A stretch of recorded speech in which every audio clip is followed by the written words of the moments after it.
Voilà, merci, on est là. Merci à vous. Nous sommes là pour parler des sports, bien entendu. On va parler des léopards. Les léopards s'organisent. Ils ont pour la match le 13 novembre.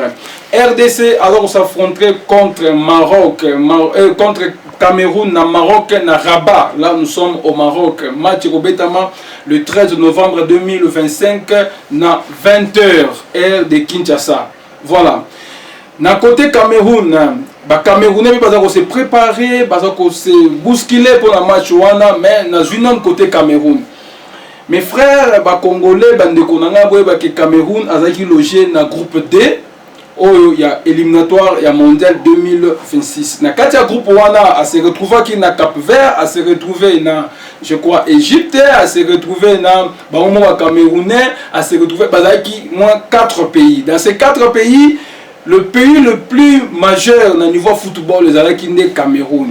Pays espoir en fait, pays où les qui Bango avoir ma première selon football n'est Betamaka. Mais tu as une surprise à le match Betami, éliminatoire et aussi là total à calculer à point boé c'est Cap Vert, un petit pays de plus ou moins 550 000 habitants. Cap Vert a Bleki Cameroun a bas point. Combien de points Cap Vert a qualifié juste dans 22 points. Et Cameroun a 19 points. Quand on a un match à Cameroun, Cameroun a bêté qui na Angola. Cameroun Cameroun y a Roger Mila, mais Cameroun a 0-0 na Angola. Quand on a 0-0 na Angola, il a déjà Colombo parce que dernier match na Bango yango ba 0-0 na Angola. Il a déjà Colombo déjà la carte liste va qualifié il y a mondial 2026. Bien entendu dans divers pays américains et Europe. Voilà. Cameroun non non toyebaki. Toujours Cameroun il y a ba eto. On savait que Cameroun sont déjà eto dans le terrain. Sont dans le terrain égale victoire. Égale victoire. Maintenant, tu as écouté la Cameroun, moko ezake Aboubakar Azawana, mais ba poli. Ba poli na l'essence ko ba qualifié te Cameroun au 2018. Au balinga ba zo Coupe du monde 2018, mais Cameroun wana mita o tozoloba, Cameroun wana aza down, ne bangé ba lobaka. Cameroun aza na C. Bon, tu sais ce qu'au Cameroun na RDC. Match au Cameroun a bête qui na Angola. Selon l'analyse, normalement la question que RDC n'a pas gagné Angola, RDC n'a gagné Angola. Parce que l'Angola n'est pas fort. Angola a ma capacité. Mais Cameroun a sali 0-0 dans Angola. Quand ça a sali 0-0 dans Angola, déjà comme on a dit que biso na ba Camerounais ko beta na ba match ne ko beta na Rabat na journée le 13 wana et aux la match moko za match décisif au RDC azana les atouts pour gagner ce match. Tout le la RDC. RDC na milieu de terrain na ye a makasi. Donc on a niveau de défense. Na niveau de défense actuellement na Coupe du monde, éliminatoire Coupe du monde où tu ko betama awa RDC est plus fort que le Cameroun parce que RDC a encaissé mingité. Par rapport à Cameroun, RDC a 22 points où il permet de mondial direct. Mais Cameroun a 19 points. Pour eux se retrouver qui RDC. Sur qui pardon, on se retrouver Cameroun. Sur qui RDC n'a se retrouver la poule wana. Parce que RDC est na poule qui est un poule très difficile et très compliqué. Au coup dans Sénégal, est très compliqué. Malgré le Soudan, la Mauritanie, ils n'ont pas un problème. Mais le problème est qu'il y a ma casse, il fallait qu'on gagne aller-retour au Sénégal. C'était pas facile. Donc Québec dans le Sénégal, tout ça là un but partout. Tu veux qu'on vende dans la RDC, dans Kinshasa, pardon, dans le stade de Martyr, c'est la RDC qui a commencé le but. Tu bêtis 2 buts la première mi-temps. Ni t'étais les erreurs graves, il y a gardien de but Nabiso, Dimitri Berto, mais tu gagnes le match. Surtout, tu as dit tous les 3 buts au côté d'un niveau stade de Martyr, et ça erreur à gardien. Aux hommes, on a pas le haut Dimitri Longola, on a angle fermé, joueur a tiré dans angle fermé, mais ça dit que bien côté quand on angle fermé wana ba tir moko très faible et c'est la défense et PC espoir que coach gardien en Longola gardien à Longolité tous les 3 billes ba ça bi moko spécial ba tia quitté par rapport ba bi au RDC Atiaki mais chaque Elia Yohan Wissa Bakambu donc so tali ba bio biso tsaki na ba géant to betse bango et un jeu très supérieur. Alors to juste Sénégal contre Cameroun. So to be comparer deux pays voilà actuellement Cameroun a robeta malheur retour face à Sénégal. Parce que Cameroun to lo bela les lions indomptables la mi-temps oh basé sur les lions té. Ba okutana Léopard oyo et gagné Sénégal et peut-être qu'il nul là Sénégal et peut-être qu'il début la première mi-temps contre Sénégal. Sénégal les a moindre équipe il y a football pour moindre pays il y a football à niveau il y a Afrique A tous ali. Donc c'est pour dire que la RDC azana niveau mo bien. Mais tout mon liste bimi oh coach Nabiso Sébastien de Sabre Bimisi coach Bimisi liste.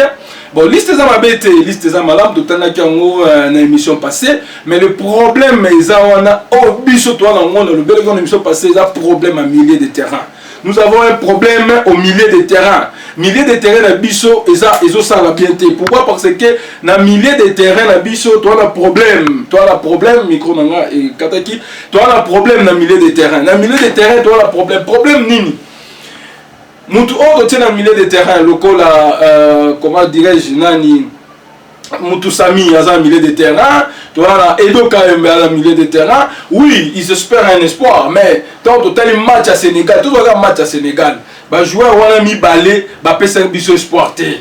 Les deux joueurs appellent ça biso espoir. Espoir qui vraiment assez. Pourquoi? Parce que quand beta là ba match ka côté deux buts au tchaki deux buts wana na sima nango au mona ba équipe RDC est repliée nango na sima. To zongi na biso na sima, to forcer les sous-souté, to quel sous les bosoté, ba ekolongola tout le deux buts au tchaki bango après ba marquer na ko marquer. Donc c'est pour dire que milieu de terrain est en assez.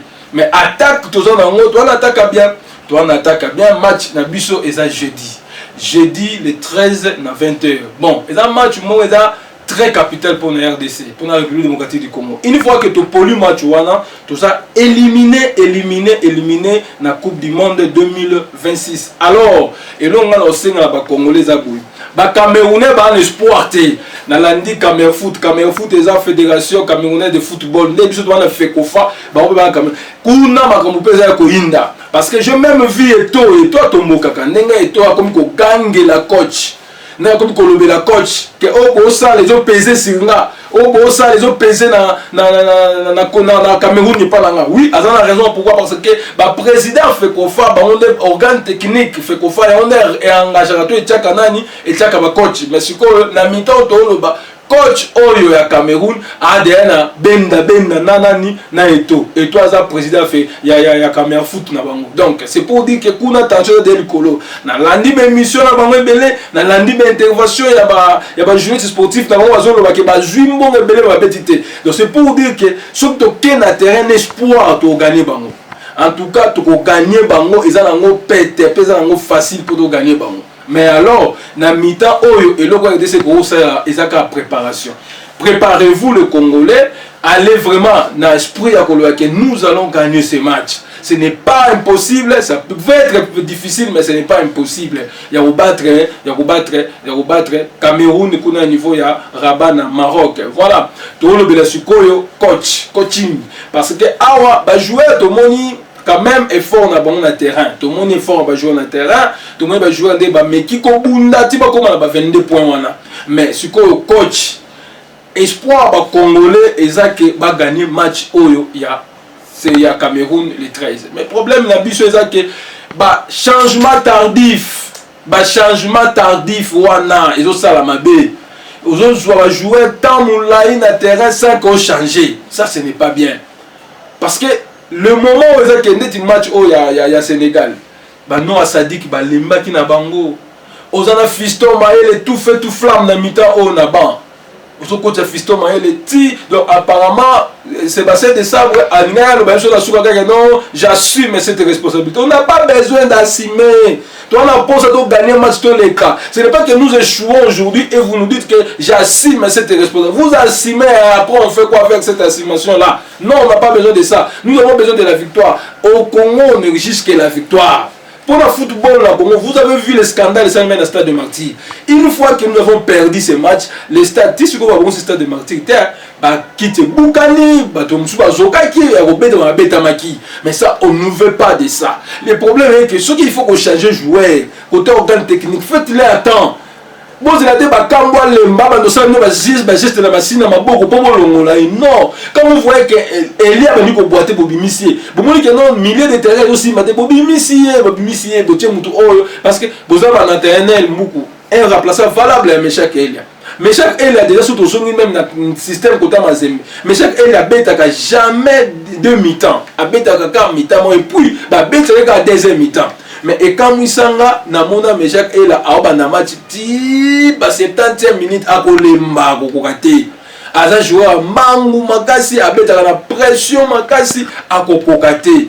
Mais et ça dit que quand tu as tika na terrain ba minute belé et ça dit que Sénégalais va jouer vraiment monopole qu'on a biso, va saisir jeune biso, n'andengepé, va gagner biso. Voilà, et ça va erreur au niveau organe technique, et ça coaching na biso, ça m'a monté moi. C'est là ne nous décourage pas parce que le football, toi la possession de victoire, toi la possession de bataille, oh non, toi la parce que match au bêta jeudi à le 13, ce match on a déjà tout raté et Sili, voilà tout comme espérer Cannes 2025. Mais la Cannes nous appelle sous beaucoup écoute là pas parce que la pour la RDC na Cannes Sénégal là ça. Sénégal là ça. Donc c'est pour dire que on compter RDC parmi les grands pays, il y a continent ou Afrique. Alors, so il faut classer Bino dans la carte de la poule. Bon, on se retrouve là au Maroc, bon, on se retrouve là au Sénégal, bon, on se retrouve là au Côte d'Ivoire, bon, on se retrouve là au pays où ils ont un casse-pé, bah, moi, on peut pas péter en fait. Parce que Bino peut pouvoir péter, si vous gagnez, liste est pesée au matin, non? Liste est matin. Mais à niveau il y a Maroc, à niveau à Cannes, autour de la moi, mon qui est à blessure, il y a Kimi, il y a commis avantage. Biso à côté de que RDC coûte que coûte à Cannes Maroc. Sur exemple, la phase de tout le monde, la phase de Bouto qui a l'élimination directe, tout le monde à Maroc. Mais Kimi a blessé pour 8 ou 6 semaines. Donc c'est pour dire que quand Ndenge Banda Petre na basuka kuna, je ne pense pas que à Kobeta. Voilà. Il y a moi qui détail na niveau ya match au Kobeta Cameroun contre RDC na niveau ya Rabat. Préparer les choses avant.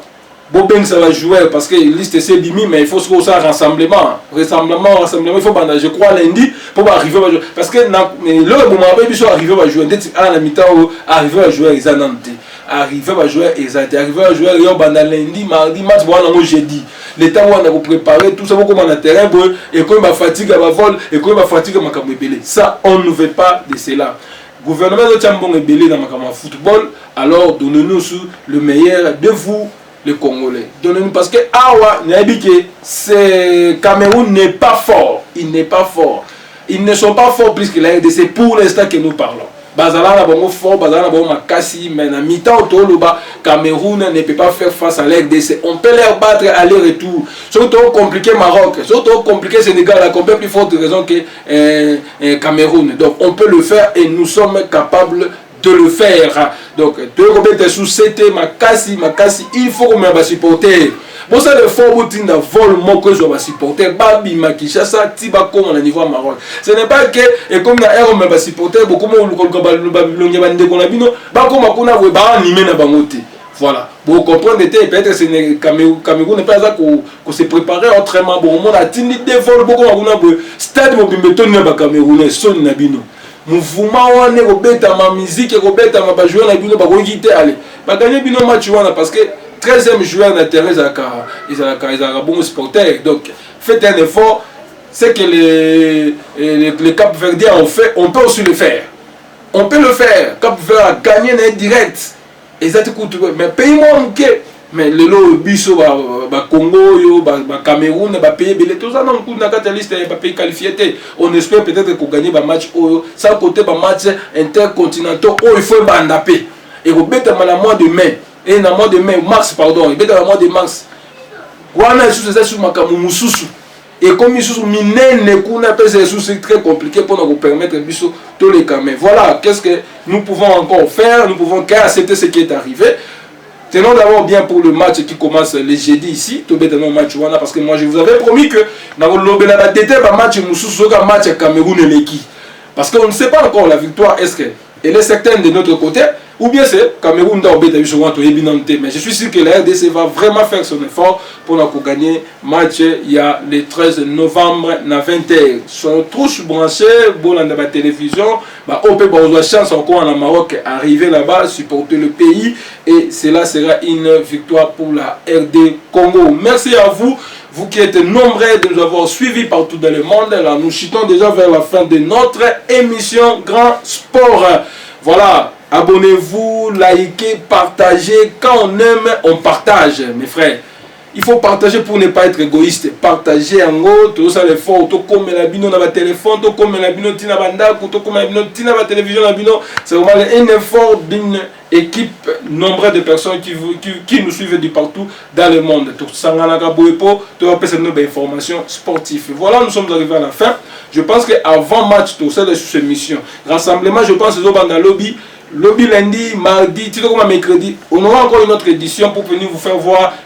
Quels sont les joueurs qui sont déjà arrivés au comité, raison nini. On vous dit merci. Restez bien branchés dans la chaîne Bisso, Nouvelle Vision officielle TV. On vous dit merci. Alors, on ne manquera pas de saluer deux, trois personnes.